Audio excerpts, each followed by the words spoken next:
Alright, so this is the walk on the inside.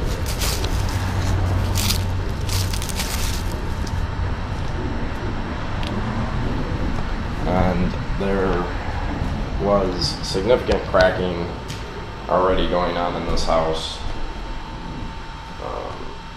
Stuff like that. Stuff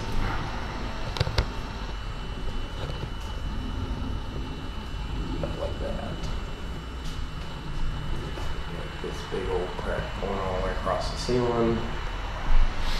So all these cracks were already here before the guys came out and did the work that they did today, or yesterday and today.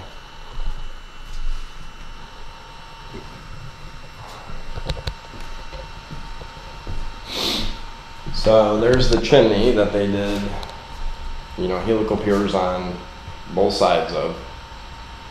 So that lifted that up. Looks pretty decent.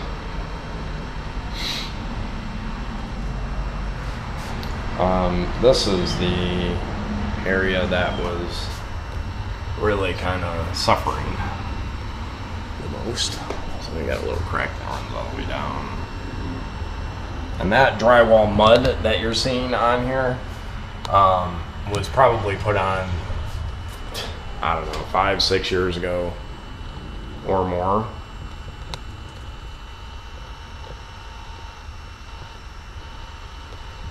So this one was a new crack that appeared.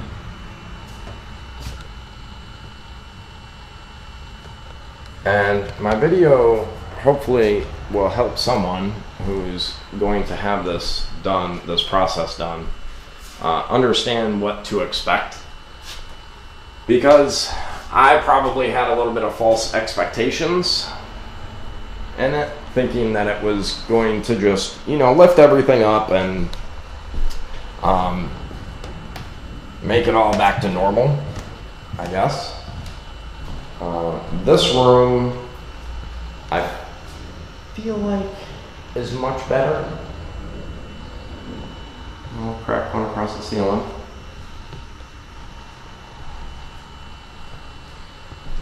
However, the floor definitely still slopes a little bit in here towards that corner and just kind of like the center area. So we might need to put in some other jack posts or something like that underneath. Maybe shim it to kind of get it to go and get back to where it needs to be.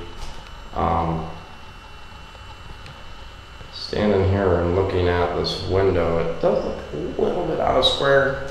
Like maybe this left corner down here might be a little low. But I'm pretty picky. And this house was built in the 50s, the early 50s.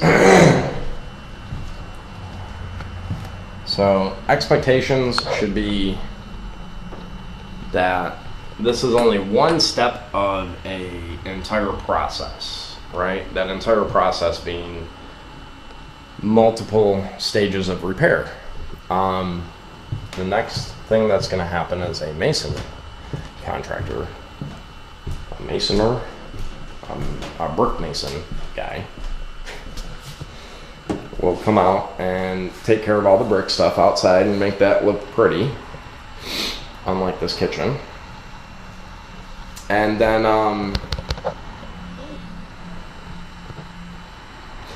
then we'll hire some other people to come in and fix up the inside of the house. They will, we'll get the drywall fixed up. And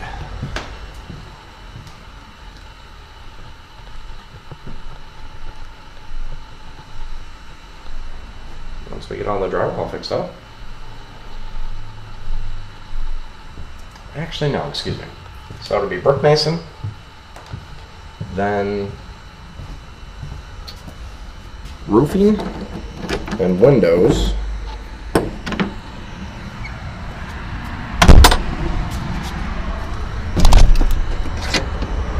then the drywall guys,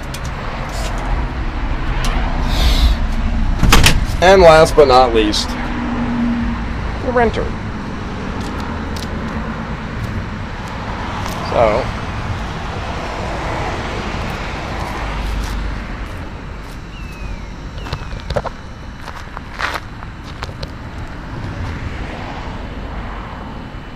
there you have it.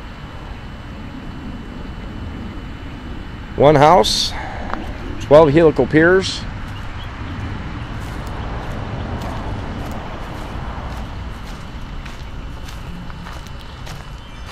Of which this little guy went in 53 feet, 50 something feet.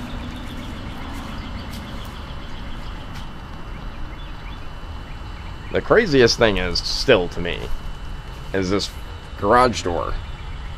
Okay, look at how high it is there. Yeah, I'm just gonna walk right down along.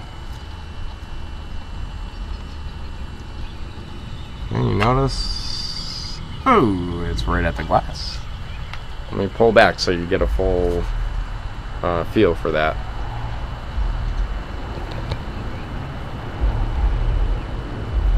A little crooked.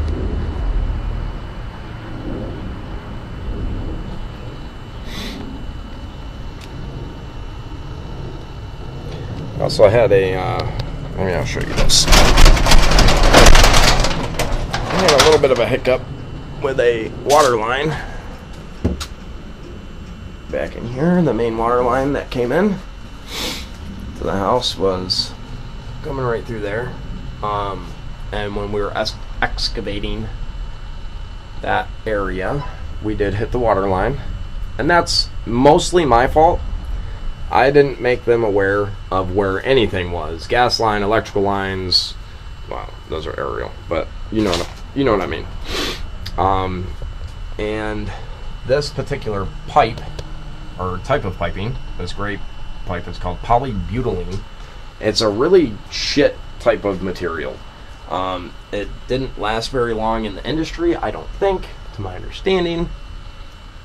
And it's just really not that good anyway to have in a house. So I reconnected out front where it tied into with some PEX.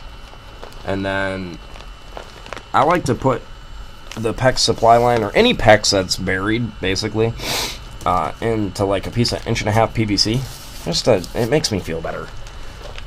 I suppose the PVC can break just as easily as the PEX will, but I just went down to a 3/4 shark bite shut-off fitting.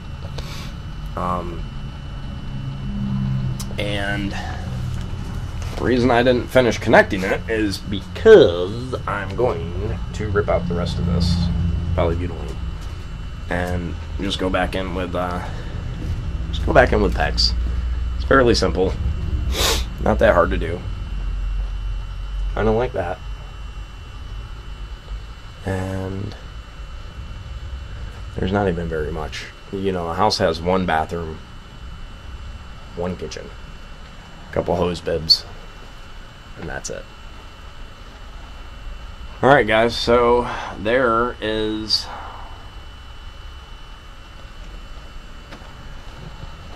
a crack for you. Bam! Can you see the line? Pretty interesting. It's good stuff though, man. These guys really did do good work. They were very clear on explaining things to me throughout, because I obviously had a bunch of questions because I'm one of those guys. And one thing that I would like to make a note of. They told me that as long as they've been doing this, they've never once had a homeowner come out and help them do any kind of work. And I feel like that is shocking to me. So, homeowners, do yourselves a favor. Don't just hire people and expect amazing things. Instead, if you expect something amazing, partake in it. You know, try to help. Learn something. And understand that these guys do this stuff every day, so they know a lot more than you do. Even if you have watched a lot of YouTube videos. Alright, so just, you know, grab a rake, grab a shovel, try to help. Try to do something instead of just writing a check. Try to help out. You'd be surprised what you might find as a benefit from doing that. Alright, so hit the like, hit the subscribe button. Subscribe. Why? Because it's simple. It takes 2 seconds. Right? It takes 2 seconds. Hit the like button. Hit the subscribe button. Make somebody else feel special. That would be me. And with that,